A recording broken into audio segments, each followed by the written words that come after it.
A very important concept in psychology about forgetting is the primacy and the recency effect. We have covered that extensively in the postal material and the books, but just to have a quick overview of this concept, we'll understand this with a simple serial curve. Now, this serial effect talks about a U-shaped memory curve, which talks about the initial memory and the end memory. So, let's say I speak the name of 20 different items to you. Right now, what would happen? The initial few items and the last few items would be best recalled by you. However, the middle items would lose their existence. Now, this is because the initial items are retained because of the primacy effect, and this primacy effect actually goes into the long-term memory.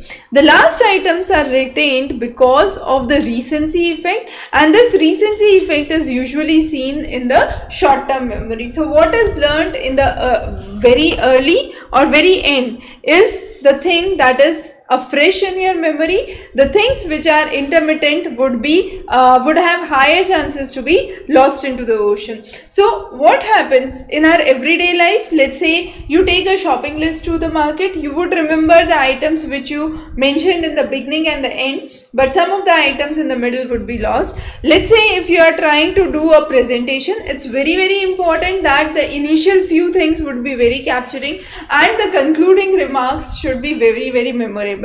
So those are the things that help us understand or create a buffer in our learning. But these learning processes help us highly for either it could be for studying, for presentation, or for marketing. But the main idea is, if you follow this concept, what would happen is whatever you have learned, let's say you are practicing today for your examination 10 days later, what you have learned today in the very beginning hours or towards the end, or in the paper also when you are attempting a mock paper, the questions in the beginning and the questions in the end are well recalled. Those which were intermittent, you don't well remember what they were, and those are lost. And in case those were a difficult question, you would face problem towards memorizing those and actually attempting those kind of questions for your examination. So this was a very interesting topic that we have discussed.